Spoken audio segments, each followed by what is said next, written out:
invertebrates. They don't have a backbone inside of there. In fact, all bugs are invertebrates. They don't have spines in their bodies. How about a mouse? Yeah, a vertebrate. They've got a backbone. You guys got this. How about a horseshoe crab? Invertebrate. Correct. How about a jellyfish? Invertebrate. How about a shark? Yeah, these guys are vertebrates, but they don't have a backbone made of bone. Their spine is made of cartilage instead. So they do still have a backbone, it's just not made of the same thing, so they still are vertebrates. It's kind of a tricky question. Yes? Yep, same stuff as our ears and our nose, inside of our joints, yes. How about a turtle?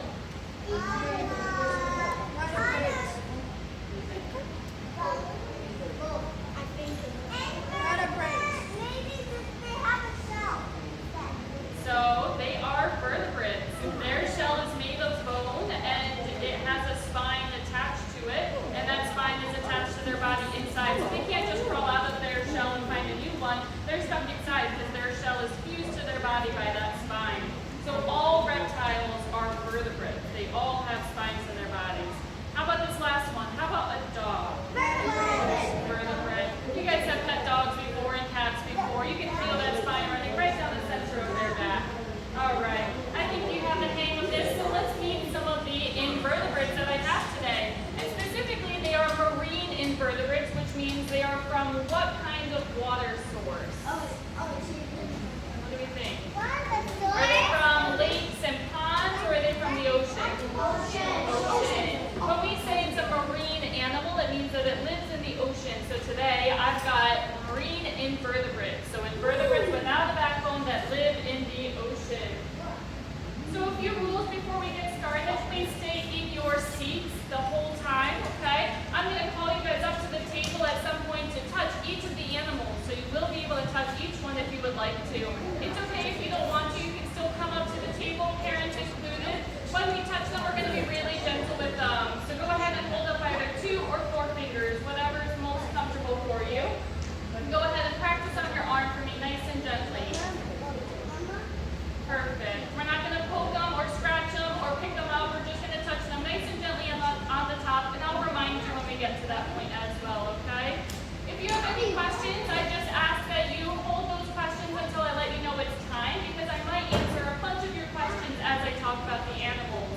Now, 2 of them I can only pick up for a second and put them back in the water, but don't worry, you're going to get a closer look at them when you come up to the table, okay? We're going to talk about why that is in a second. The first animal that I have here today is our chocolate chip sea star. Why do you think they get their name? Because it looks like a chocolate chip. It looks like a chocolate chip cookie. Now, what's another name for sea stars that you've probably heard before? Starfish. But are sea stars actually fish? No. So why is there fish in their name? Well, scientists are trying to change their name over to sea stars because they're just stars that live in the sea. But they're not really fish. They don't have bones like fish. These guys don't have gills like fish. Instead, they only have a tiny little hole in the top of their body that sucks water out of the ocean, and their body kind of filters that water and sends it to their little feet. And they have hundreds of feet. How many feet do we have? 2. But they have hundreds. Each of these lines here are their arms called braids. And underneath them, you see those purple stripes? Those are their feet. Their feet are tiny little hair-like structures that act like suction cups. And so when they push the water into their feet, they push their suction cup onto a rock or even their food, and it holds on, kind of like an octopus's suction cups on their tentacles. So if they have 5 arms, they've got hundreds of feet underneath them, but sea stars can have anywhere from 4 arms to 40 arms. Imagine having 40 arms. You probably get a lot done in the day. And on the tip of each of these arms is a tiny little eye spot, right here. So if they have 5 arms, how many eyes do they have? 5. And if they have 40 arms, how many eyes do they have? 40.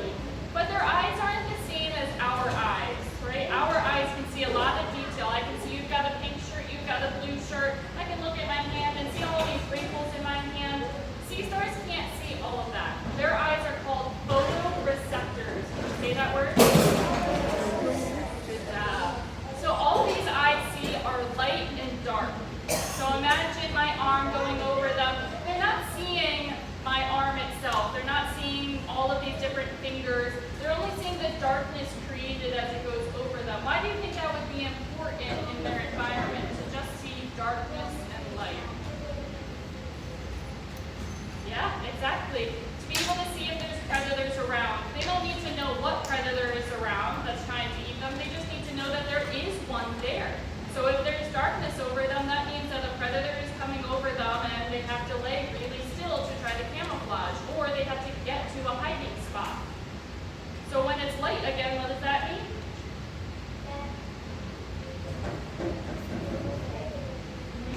Yeah, that the predator is gone and that they're safe, exactly. That's all we really need to know.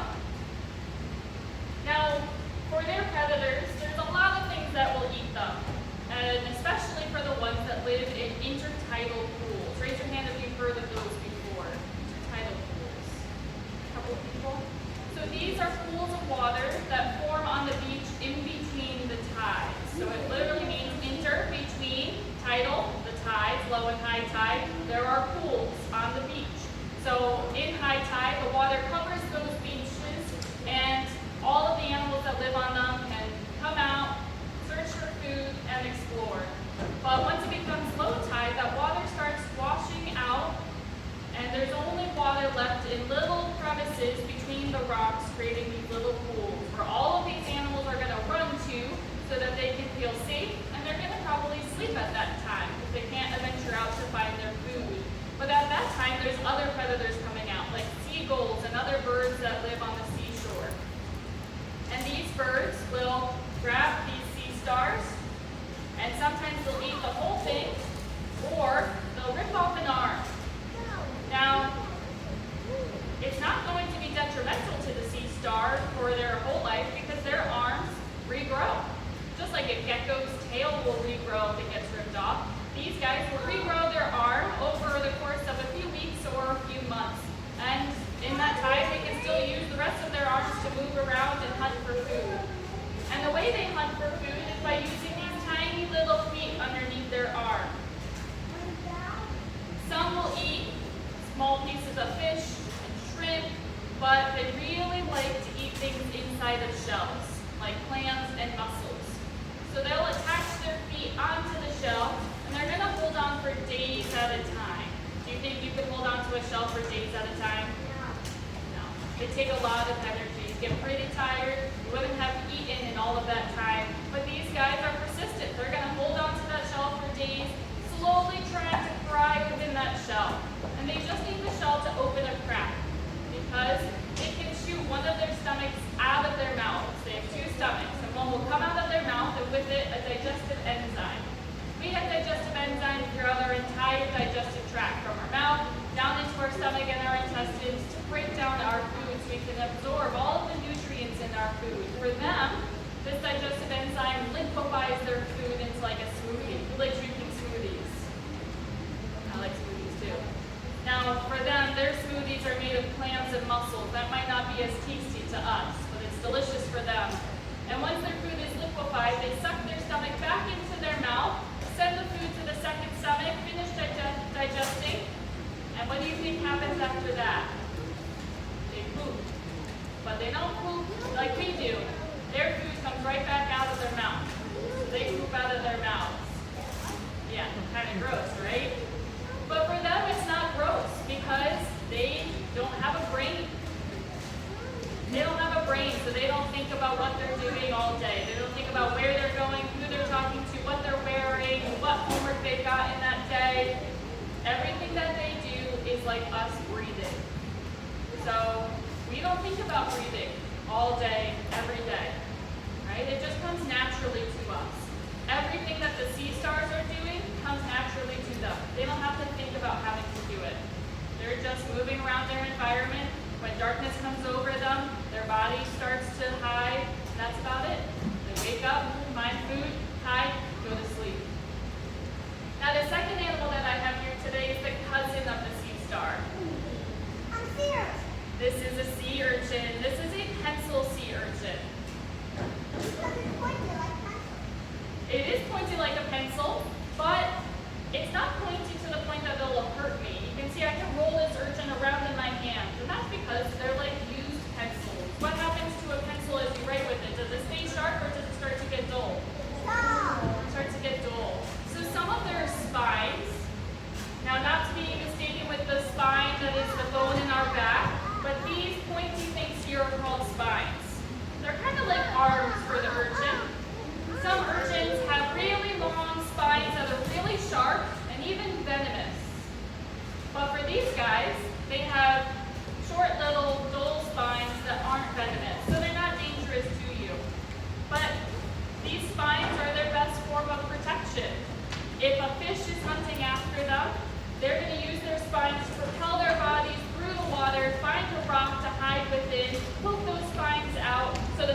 in urchins.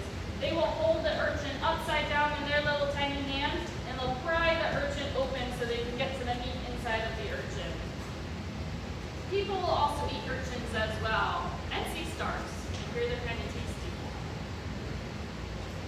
Now, like the sea star, they've got meat too, and their feet run down these sides here. They're the same kind of feet. They're tiny little hair-like structures, but their feet are also their eyes. They're also photoreceptors like the sea star. Who can remind me what that means they see? Yeah. Lights and dark. Lights and darks. So that's the same thing for the sea star. When they see darkness, they know a predator is around and they should go hide. And when there's light again, they know that they're safe again. They eat a little bit different than sea stars. They have a tiny little beak in the center of their body, right here. It's real tiny that you can't see it from all the way over there. It's a tiny little gray beak that's made of two teeth-like plates that they use to scrape algae off of rocks. And they'll scrape and scrape and scrape and scrape and continue to eat the algae. But what do you think happens to that beak when they're scraping on the rocks so often? It gets dull and maybe even breaks. So just like a shark can grow many teeth throughout their lifetime, 30,000 teeth, an urchin is going to continuously regrow that beak over and over again so it can stay nice and sharp so that it can continue to scrape algae off of rocks. But they don't just eat the algae off of rocks, they also like seaweed, which is made of algae too. And in California, there is seaweed called kelp. And this kelp grows really big, up to 100 feet, and it creates a forest underneath the water. And these forests are homes for many, many animals. All of these animals rely on that kelp for shelter and protection from predators. And the otters would eat the urchins so that the otters didn't eat too much of the kelp. But people started hunting the otters many years ago. So what do you think happened to the urchins when the people were hunting otters? What'd you say? Yeah, the urchins weren't getting eaten anymore. And so there was more of them to eat the kelp. So what do you think happened to the kelp? They all disappear. It all disappeared. So what do you think happened to the animals that lived in the kelp? They die. They died. They didn't have protection anymore. So people have started to reintroduce otters back into the environment so that the otters can eat the urchins, so the urchins don't eat the kelp, so animals can come back to a kelp forest to live in. It's this balance in these ecosystems that's really important. When we add something to the ecosystem or take something away, it affects everything else. And we call that balance equilibrium. Can you say that? Good job. It's a big fancy word just to say that there's a balance, and when you disrupt it, everything else gets affected by it. Now this animal here is our horseshoe crab. Horseshoe crab. I love horseshoe. Now I'm going to walk around with our horseshoe crab so you can get a closer look. That's what my son figured out. They're really cool. And we're going to talk about all of that in just a second. So this is our horseshoe crab. This is a female horseshoe crab, and I know that because males have different pinchers. So they've got 12 legs. And right here, this pincher on a male would look like a boxer glove hook. The males use this when they're reproducing to hook onto the females, because the females will walk onto the seashore and the males will just hitch a ride so they don't waste so much energy walking themselves up there. Now they have some really cool adaptations about their bodies that we're going to talk about. And these adaptations are things that animals have developed over many years to survive in their habitat. But horseshoe crabs haven't developed anything really new because they are known as living fossils. They are older than the dinosaurs. They are 450 million years old. And they survived when the dinosaurs didn't because of all of these adaptations that helped them. So let's talk about a few of those things. They have 10 eyes. Their first two are right here on the front of their head, these lumps on the side here. These are compound eyes. They're kind of like bug eyes. They don't see as well as our eyes, but they do see better than the sea stars and the sea urchins. They're going to see more detail. The rest of their eyes are the same eyes as the sea stars and the urchins. They're photoreceptors, seeing light and dark. They have a few right here on the front of their face, down their tail, and even underneath their body. They can see everything. They can see, yeah. Exactly. They can't turn their head, so it's important they have eyes everywhere so they can see below them, above them, behind them, in front of them, and to the side of them. Now, these guys tend to spend most of their life on the bottom of the ocean, where they walk across the sand. That's because if they were swimming, predators would come up underneath them, and that's where they're going to eat. So they tend to stay on the bottom, where this nice hard top layer is going to protect them. It's kind of like a turtle, how their shell protects them. But sometimes, they will actually flip their bodies over like this, and they'll use their gills to help propel them through the water as if they're swimming. Oh, hey, they're awesome. They are awesome. And I think it's fitting to talk about their gills for a second because we're at a library. They're called book gills. If you look at these gills right here, they unfold and fold up like the pages of a book. You can see them right here. Now for most animals that have gills, they have to go back in the water pretty quickly. But for these guys, as long as their gills stay wet, they can survive out of the water for a few days at a time. And they do this every year when they're laying their eggs. Just like sea turtles crawl onto the beaches, horseshoe crabs do as well. They'll crawl onto the beaches every May and June, and if you go to Delaware, New Jersey, all the way down into Florida, you'll see these horseshoe crabs crawling onto the beach, digging holes in the sand and laying their eggs there. But how do they keep their gills wet when they're on the beach? Who's built a sandcastle before on the beach? What happens as you're digging into the sand? You can slowly get it in the way, and then they come and knock it over. As you dig deeper into the sand gets wetter and wetter and wetter. So these guys will dig deep enough into the sand to find a nice wet spot to lay their gills on to keep them nice and wet as they're laying their eggs. And once they're done laying their eggs, they walk back into the ocean and say good luck to those eggs. They'll likely never see the babies that hatch from those eggs ever again. Just like sea turtles, these animals don't take care of their babies. Their babies have to walk themselves back to the ocean and hope that other animals don't eat them on the way. But despite that, the populations of horseshoe crabs are stable. They're not at risk of going extinct. And we also use them in the medical field as well. Their blood is blue, and it's made of copper. Just like the Statue of Liberty is made of copper. Now, did you know the Statue of Liberty wasn't always that bluish turquoise color that it is now? It used to be a different color like our pennies. But the salt water and the oxygen in the air caused the Statue of Liberty to change color. Just like the blood in their body gets oxidized from the oxygen in their bloodstream and changes to the color blue. And doctors and scientists will use their blood to check to make sure that medicines, even vaccines, as well as medical equipment are clean and safe and not expired for us to be able to use. They started to create synthetic materials that they can use, but nothing works quite as well as the horseshoe crab blood, so they'll harvest them to use it. Now I have a question for you guys. What do you think that tail is used for?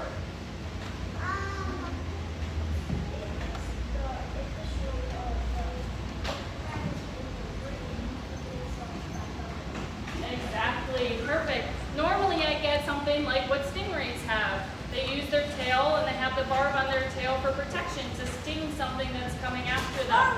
But for horseshoe crabs, exactly, but for horseshoe crabs, they don't use their tail much for protection. It might scare predators away or other animals trying to eat them, but their tail is just to help them move. The first one, like a rudder on a boat, they'll wave it side to side to help them swim occasionally. But most importantly, it's to flip their bodies over. When they're stuck on their backs like this, they're going to push their tail all the way down into the sand and push and push and push and push until their body flips back upright this way. That's pretty much all that tail is used for. But like turtles and tortoises, they don't have a big tail to flip their bodies over. So if you ever seen a video, they're stuck on their back trying to roll their body over.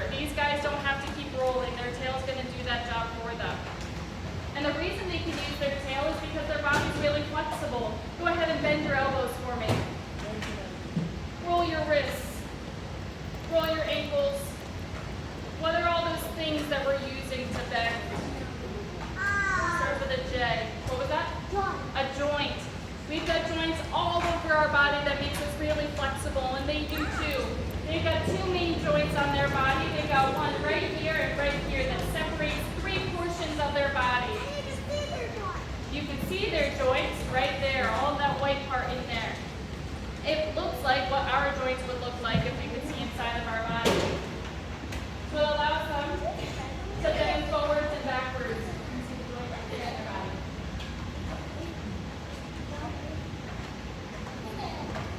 Now once they've laid their eggs in May and June, something else happens shortly after that, in July and August. Horseshoe crabs are molting. This is a different kind of shedding.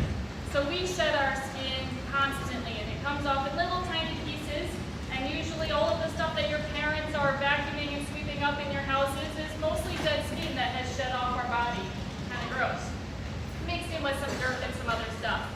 But for these guys, they don't peel off little tiny pieces of their skin. They molt one big outer layer of their body. So what they do is they pump a thin layer of water into their shell here, and it slowly starts to separate from their body. And it's going to continue to separate until a crack forms right here. And they're going to crawl right on out of their shell. And when that happens, their body's still really soft. So they're going to wait a few weeks, hiding underneath the sand as their new outer layer hardens back up again. Crabs and lobsters do the same thing. And when that happens, they might be double the size that they were before because their body's constantly growing inside of this shell here. And they're going to absorb a lot of water as they're soft so that they can get really big. Horseshoe crabs are going to get about double or triple the size of this one here when they're fully grown, and they live about 25 to 30 years. There's 3 species of horseshoe crabs. This one lives in the Atlantic along the United States, but there's also 2 other species that live in Asia as well. Now one thing I didn't mention about horseshoe crabs, are they actually crabs? Yes. Raise your hand if you think yes. All right, put your hands down. Raise your hand if you think no.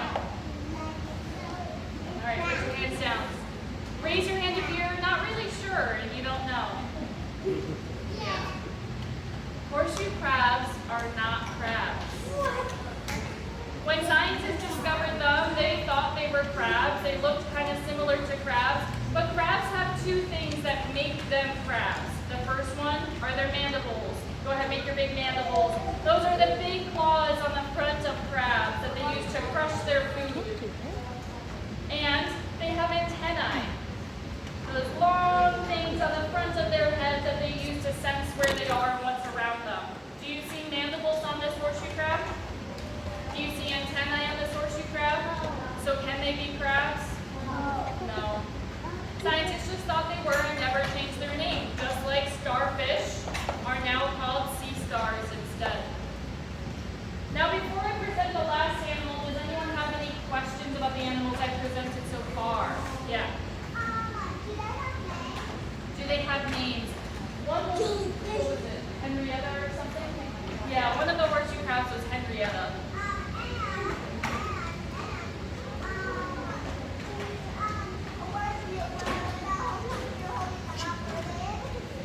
Yep, they were able to breathe because their gills were still wet. They can stay wet for a long time. Yep. Yeah, they can get hurt. There's a lot of animals that like to eat them, so especially their eggs.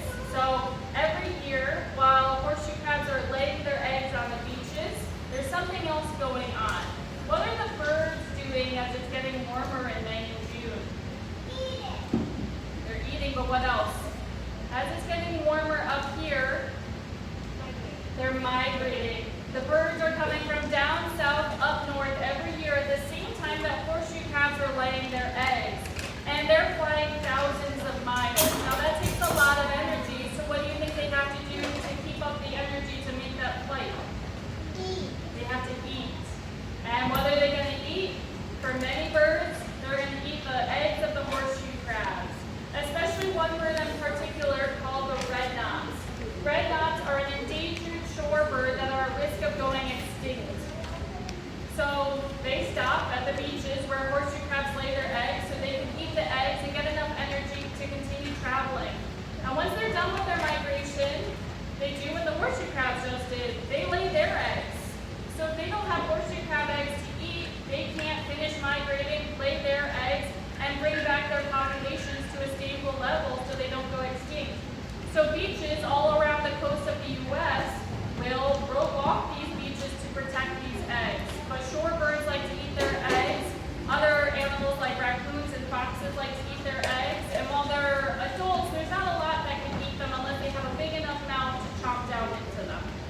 related to spiders and scorpions, but they have no close relatives today because their close relatives all went extinct at the same time that the dinosaurs did.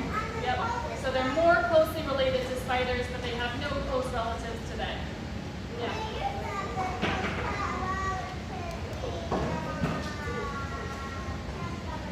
Yeah. Something from many, many years ago. So if scientists use their blood like for experiments and other stuff, so the horseshoe crab still alive or become dynamic? They can harvest it safely without killing the horseshoe crabs. Yep, so they can release them again. Yep. Yeah, good question. All right. Now I've got one more animal, and then you guys get to touch every animal that I've got here today. Are you excited for that? All right. You guys are being really patient, so let's get through this last animal so you all have a chance to touch. The last one is a jellyfish. And yes, you're going to be able to touch the jellyfish today, and we're going to talk about why in a second. But first, let's talk about what these jellyfish are. These are moon jellyfish. Moon jellyfish get their name because they look like the moon. They're kind of translucent and white like the moon. They do kind of change shape like the moon too. Now, jellyfish are even older than horseshoe crabs. Horseshoe crabs are 450 million years old, while jellyfish are 500 million years old. So older than the dinosaurs, older than horseshoe crabs. They are the oldest multi-organ animal in the world.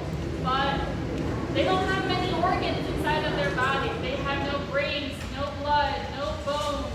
They only have a reproductive tract and a digestive tract, and that's about it. No heart. Nope.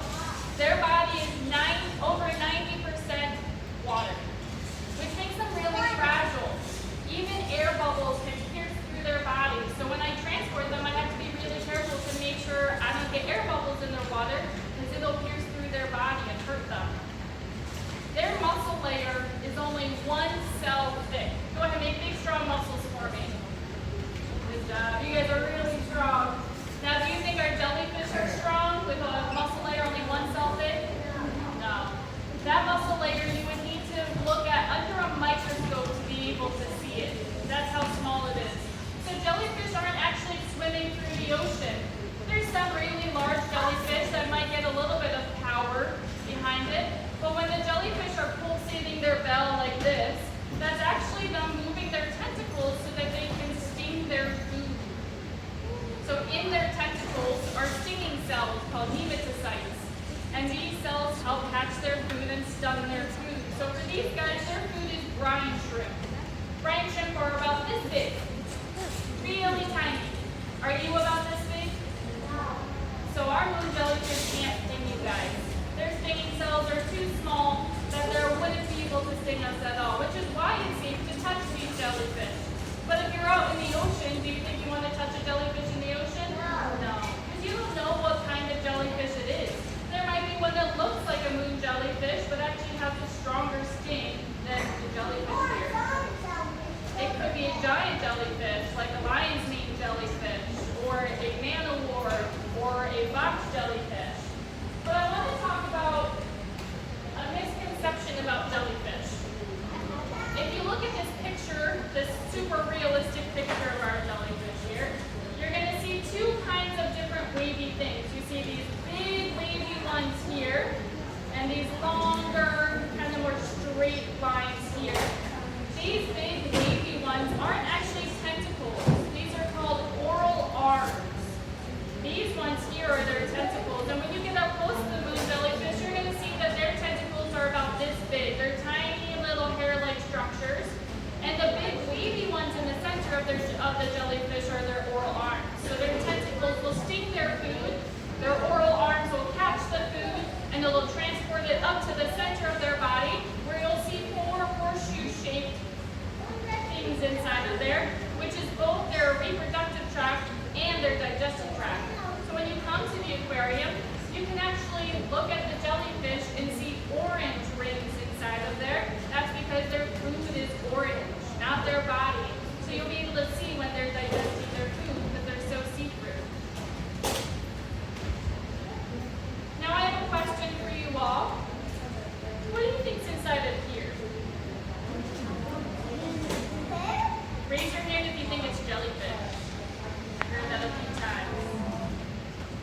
Do we have any other guesses other than jellyfish? Maybe food? Any other guesses? Parents, what do you think? What do you think's inside of it? Plastic bags. Plastic bags. This inside of here are jellyfish. This inside of here are plastic bags. Now there's a lot of animals that like to eat jellyfish, like sea turtles. But sea turtles don't have as great as vision as us. So as they're swimming through the ocean, they're going to see kind of like when we squint our eyes. Everyone go ahead and squint your eyes and act like you're swimming through the ocean looking for jellyfish to eat. Now you come upon the jellyfish and you take a big bite out of it. Yummy. That was a real good meal. And you go ahead and go take a nap and you wake back up and you're hungry again. And this time you're swimming through the ocean and you come upon this. You think it's a jellyfish and you take a really big bite out of it. Ooh, that doesn't feel so good, does it? No. That sea turtle just ate a plastic bag, and that plastic bag is not going to sit right in their belly. It can really hurt sea turtles and other creatures, but they thought it was their food. So the best ways that we can protect our animals so that plastic bags like this aren't drifting through the ocean is following the 3 R's. Does anyone know what those are? Yeah. Reduce, reuse, recycle. Raise your hand if you've heard of that before. Awesome. Now, a lot of people focus on the recycling part, but recycling is not the most important part. It's in order of importance. You want to reduce your waste, so that means you say no to waste. Say no to plastic forks, say no to plastic bags, say no to things that you throw out as soon as you've used it. And when you can't say no to waste, you want to find ways to reuse it. I like to buy some salsa or queso, and that salsa or queso comes in jars. And those glass jars are perfect to reuse for many things. I bring my oatmeal in a salsa jar every day. My coworkers like to tease me about it, but it's a great way to bring my oatmeal. You could use those jars to plant flowers in. You can use those jars to store your erasers in. You can store those bows in those jars. You can do a lot of things with those jars and many other things before you try to recycle it. But recycling is still important, and it's important that you make sure that your trash goes into the right place, whether it's trash or recycling. And when you go out into the wild, when you go to the beaches, you go swimming, you go kayaking, you go on a boat, you go hiking, it's important that whatever you brought with you, you take back out with you. This is called leave no trace. It's as if you were never there. You want to make sure that all of the trash that you had when you went out with you comes back out. And even better, if you help pick up some trash that you find while you're out there, so that it doesn't end up getting blown by the wind, and that wind takes it to a pond, and that pond ends up going into a river, and that river ends up going into the ocean, because every body of water is connected in some way. So although we don't have an ocean in our backyard, we have lakes and ponds and rivers that trash can go into and hurt those animals, and eventually all of that trash will end up in the ocean. And we want to make sure that our animals live happy and healthy lives, right? So we want to do everything that we can to protect them, so that all of our sea turtles don't come upon a plastic bag rather than their food, their jellyfish. Now, any questions before we get to touch the animals? Yeah. Yeah. Exactly, that's perfect. All right, any questions? Yeah. Do they have emotions? Is that your question? No, they don't have a brain, so they don't have emotions. Our brain controls our emotions. Yeah. That's a cool question though. Yeah. Can you have the horseshoe crab? No. This one's ours. They're actually really difficult to take care of as pets. They need a lot of water, and they like to bulldoze everything. So if you have other animals in there, and you have rocks and other animals living inside those rocks, those horseshoe crabs are going to bulldoze everything over. Yep. before we touch the animals, Sarah is going to spray your hands with this water. This is just filtered water. She's going to spray it like that. You're going to rub your hands in, kind of shake them out. This is to get all of the oils and germs off of your hands before you touch the animals. When you're all done, you're going to head on over to this table and grab some hand sanitizer, and if you would like, you can take a coloring page. Parents, if you would like to come up to me, I do have discount tickets to the aquarium as well for everyone in here, okay? I love going to the aquarium. Yes. I know, I recognize it. Thank you. Before I call you all up, thank you all so much for coming today. I hope you had a great time. When we touch those animals, please remember, use those 2 or 4 fingers. You can touch each one, or if you don't feel comfortable, you can go ahead and just take a closer look at